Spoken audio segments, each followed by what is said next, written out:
नमस्कार, दिल्ली स्पेशल देख रहा मेरे साथ मैं हूं शंकर दत्त पंत। खबरों की शुरुआत करते हैं। दिल्ली के मुख्यमंत्री अरविंद केजरीवाल ने कोरोना काल में जो तीर्थ यात्रा बुजुर्गों के लिए बंद हो गई थी, उस यात्रा को दोबारा अगस्त में शुरू किए जाने की योजना बनाई जा रही है। वहीं दिल्ली के उप मुख्यमंत्री मनीष सिसोदिया ने अपने इस बजट भाषण में तीर्थ यात्रा का बजट अलग रखा है। दिल्ली सरकार ने कहा है कि अगर कोरोना बीमारी काफी हद तक निरंतर में रही तो फिलहाल अभी सभी ट्रेन बंद है। जैसे कि ट्रेनों की आवाजाही शुरू होगी तो तुरंत बुजुर्गों के लिए इस यात्रा का शुभारंभ किया जाएगा।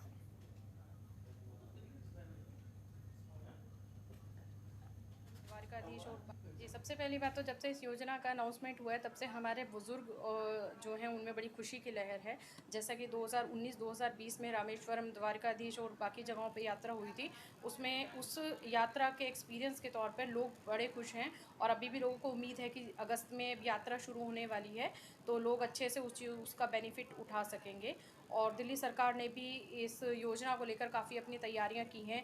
लोगों के हाइजीन को, लोगों की सेहत को देखते हुए काफ़ी तैयारियां भी चल रही और हैं। पूर्व राज्यसभा सांसद और उद्योगपति संजय डालमिया ने एक बार फिर से भारतीय संसद में स्कॉटलैंड की स्वतंत्रता का मुद्दा उठाने की वकालत की है। संजय डालमिया ने फिर सभी राजनीतिक दलों को संबोधित पत्र में इस बात पर जोर दिया है कि भारत को स्कॉटलैंड की स्वतंत्रता का मुद्दा भी उठाना चाहिए। उनका यह कहना है कि भारत के कृषि कानूनों पर ब्रिटेन की संसद में चर्चा से स्तब्ध हूं। संजय डालमिया उत्तर प्रदेश से पूर्व राज्यसभा सांसद थे। वो कहते हैं कि यह सही समय है जब भारत भी ब्रिटेन को उसी की भाषा में जवाब देगा। पत्र में संजय डालमिया ने लिखा है कि मेरा मानना है कि हमारी संसद के लिए ये उपयुक्त समय है कि हम अपनी संसद में ब्रिटेन से स्वतंत्रता के लिए स्कॉटिश लोगों की मांग का मुद्दा उठाएं। उन्होंने लिखा है कि हमारे सांसदों को इस मुद्दे पर भी बोलना चाहिए कि ब्रिटिश सरकार को लाखों स्कॉटिश लोगों की आवाज को नहीं दबाना चाहिए और स्कॉटलैंड के भविष्य पर एक जनमत संग्रह की अनुमति देनी चाहिए।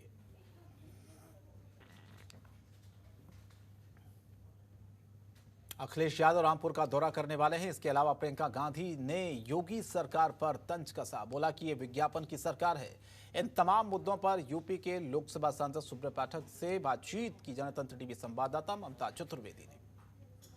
इस वक्त बातचीत करने के लिए हमारे साथ मौजूद हैं लोकसभा सांसद भारतीय जनता पार्टी से सुब्रत पाठक जी। इनसे बात करते हैं। उत्तर प्रदेश में अखिलेश यादव के साथ जो हुआ उसके बाद उनका रामपुर का दौरा है और लगातार भारतीय जनता पार्टी पे आरोप लगाया जा रहा है समाजवादी पार्टी की तरफ से। आप इसे कैसे देखते हैं? देखो, समाजवादी पार्टी माने गुंडों की पार्टी। जो जितना बड़ा अपराधी वो उतना बड़ा समाजवादी, जिस पार्टी का नारा हो। और जिस प्रकार से कल खुलेआम गुंडागर्दी जो मुरादाबाद में हुई है, और इनके रहते पहले उनके गुंडों ने 5 स्टार होटल में तोड़फोड़ की, और फिर उसके बाद जिस प्रकार से पत्रकारों को सवाल पूछने पर जिस प्रकार से मारा गया है, तो निश्चित रूप से ये इनका चरित्र उजागर हुआ है। और आज रामपुर जा रहे हैं तो रामपुर में भी एक बड़े गुंडे के समर्थन में ही ये लोग जा रहे हैं कि जिस प्रकार से सत्ता की ताकत के ऊपर ये बड़ा गुंडा जिस प्रकार से वहाँ के गरीबों की ज़मीनों के ऊपर जिसने ज़मीनों को कब्जा किया, और उन ज़मीनों के ऊपर जिस प्रकार से एक यूनिवर्सिटी बनाई, और आज अपने कुकर्मों के कारण से आज जेल में है, आज उसको लेकर ये जा रहे हैं, तो निश्चित रूप से इनका चरित्र सामने आ गया है। इसके अलावा कांग्रेस पार्टी की राष्ट्रीय महासचिव प्रियंका गांधी वाड्रा ने एक ट्वीट किया है जिसमें उन्होंने उत्तर प्रदेश की योगी सरकार को कहा है कि युवाओं को ट्विटर पे नौकरी दे रहे हैं, ये केवल विज्ञापन की सरकार है। देखो, कुल मिलाकर जिनके लंबे समय तक जिनके परिवार ने शासन देश के ऊपर किया, नेहरू, इंदिरा, राजीव, सोनिया तक ने सत्ता में रही, और उसके बाद में वह लोग यदि अमेठी में चुनाव हारते हैं तो निश्चित रूप से इनको अपने गिरेबान में झांक कर देखना चाहिए। उत्तर प्रदेश की जनता ने इनको बिल्कुल नकार दिया है। धीरे धीरे देश में भी कांग्रेस एक इतिहास का हिस्सा बनने जा रही है, और आज उसके पीछे कारण क्या है तो निश्चित रूप से इनको उसमें समझना चाहिए। भारतीय जनता पार्टी के ऊपर देश की जनता विश्वास करती है, नरेंद्र मोदी के ऊपर विश्वास करती है, उत्तर प्रदेश की जनता योगी जी के ऊपर विश्वास करती है। आखिरी सवाल उत्तर प्रदेश में पंचायत चुनाव को लेकर है। अगर बीजेपी की बात करें तो तैयारियां किस तरह से? देखो, भारतीय जनता पार्टी एक कार्यकर्ताओं की पार्टी है, और भारतीय जनता पार्टी का कार्यकर्ता आज हर गांव गली में है, तो निश्चित रूप से सब कार्यकर्ता मिलकर पार्टी की चिंता करते हैं और सब कार्यकर्ता मिलकर चुनाव लड़ते हैं। हम सब कार्यकर्ताओं ने मिलकर दिल्ली में एक ईमानदार सरकार मोदी जी के नेतृत्व में बनवाई। हम सभी कार्यकर्ताओं ने मिलकर उत्तर प्रदेश में एक ईमानदार सरकार योगी जी के नेतृत्व में बनवाई, और हम सभी कार्यकर्ता मिलकर पंचायत में भी एक ईमानदार सरकार बनाएंगे भारतीय जनता पार्टी के नेतृत्व में। वक्त देने के लिए शुक्रिया। कैमरा पर्सन शेरा के साथ ममता चतुर्वेदी, जनतंत्र टीवी, दिल्ली।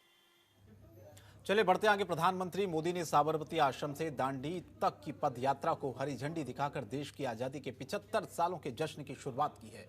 कार्यक्रम के लिए वे सुबह ही अहमदाबाद पहुंच गए।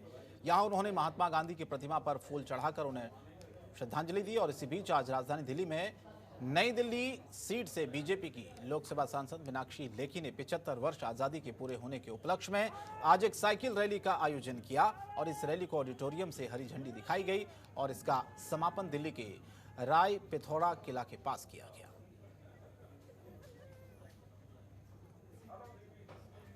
भारत के आज़ादी के 75 वर्ष पूरे हुए हैं और अमृत महोत्सव का जो है मनाया जा रहा है पूरे देश भर में। ऐसे अमृत महोत्सव में हम सब लोग भी शामिल हों और देश का हर आम नागरिक, हर जन शामिल होकर इस ऐतिहासिक दिवस को मनाए और खुशी जाहिर करे। 75 साल में क्या कुछ कर पाए और क्या कुछ छूट गया, उस पे भी मंथन हो और अमृत मंथन की तरह जो है इस समय जो हमारे कर्तव्य हैं और करने योग्य कार्य हैं, उन सब में हम शामिल हों। और दिल्ली मेट्रो कार्ड को गुम होने पर एटीएम की तरह ब्लॉक करने की मांग कई साल से उठ रही है। ये मांग जनहित प्रयास समिति के महासचिव हितेश शर्मा की अगुवाई में सभी मेट्रो कार्डधारियों ने उठाई है। उनका कहना है कि एटीएम की तरह मेट्रो कार्ड को भी ब्लॉक करने की सुविधा होनी चाहिए ताकि लोगों को होने वाले नुकसान से बचाया जा सके। इस मुहिम को आगे बढ़ाने के लिए जनहित प्रयास समिति के द्वारा प्रधानमंत्री, उपराज्यपाल, शहरी विकास मंत्री, मुख्यमंत्री, डीएमआरसी के प्रबंध निदेशक को पत्र लिखकर गुहार लगाई गई है।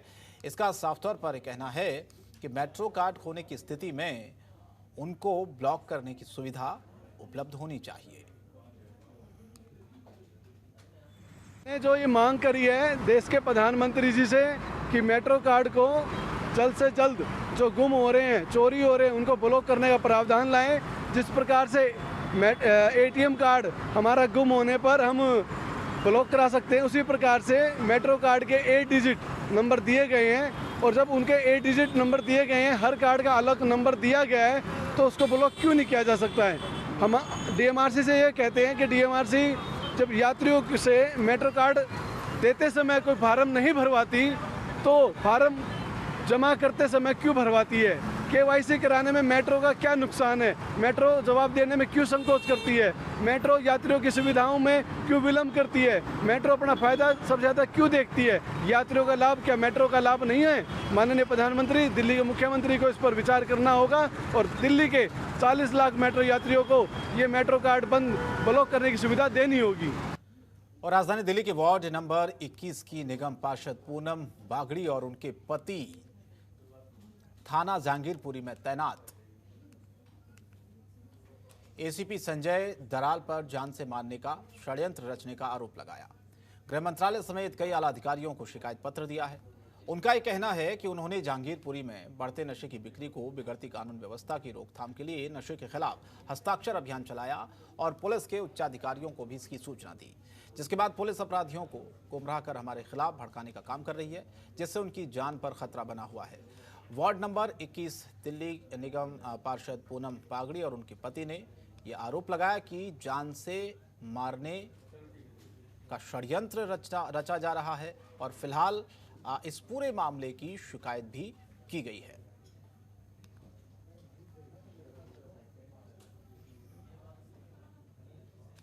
को देख करके और माता बहनों के दर्द को समझ करके मैंने एक नशे के खिलाफ अभियान चलाया, जिसमें जहांगीरपुरी वासियों का भी मुझे पूरा साथ मिला, माताओं बहनों का।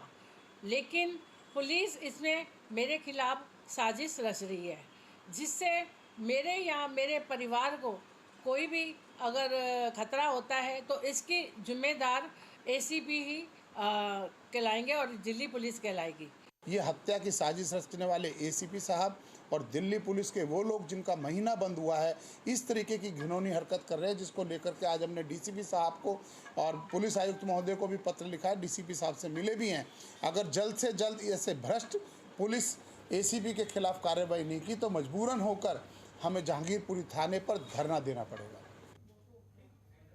और पूर्वी दिल्ली नगर निगम में मेयर निर्मल जैन ने गाजीपुर लैंडफीड साइट पर काम करने के लिए 7 आधुनिक जेसीबी मशीन का उद्घाटन किया है। साथ ही 4 छोटी मशीनें जो कि नगर निगम के दोनों शाहदरा साउथ और शाहदरा नॉर्थ जोन में काम के लिए इस्तेमाल में लाई जाएंगी। मेयर निर्मल जैन ने गाजीपुर लैंडफील्ड साइट पर नारियल तोड़ते हुए इन मशीनों का उद्घाटन किया। निर्मल जैन ने बताया कि आधुनिक जेसीबी मशीन जो कि हर तरह से मौसम में काम करेगी और इससे एक जेसीबी मशीन की कीमत तकरीबन 45 लाख रुपए बताई जा रही है। इनके आने से लैंडफील्ड साइट पर काम में किसी भी तरह की बाधा उत्पन्न नहीं होगी।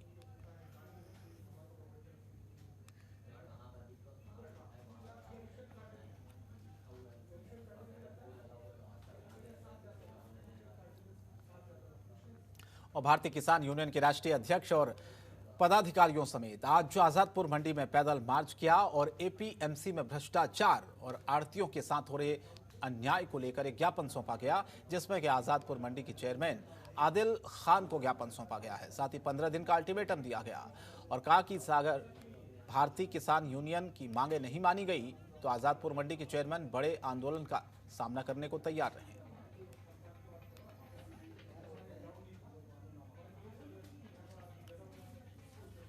और बरारी थाना पुलिस ने एक शराब तस्कर को गिरफ्तार किया है जो लग्जरी कार में अपनी बहन के लिए अवैध शराब सप्लाई करता था। इसके पास से पुलिस ने 96 बोतल बियर और 336 क्वार्टर अवैध शराब की बरामद की है। साथ ही गाड़ी जो कि इस अवैध शराब को ले जाने के लिए यूज की जाती थी उसको भी पुलिस ने जब्त कर लिया है।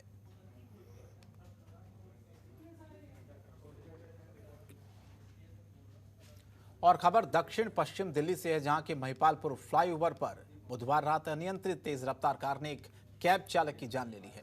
मृतक चालक कैब पंचर होने के बाद फ्लाईओवर पर किनारे उसे रोककर उसका टायर बदल रहा था। इसी दौरान पीछे से आई एक तेज रफ्तार हैरियर एसयूवी ने कैब में जोरदार टक्कर मार दी।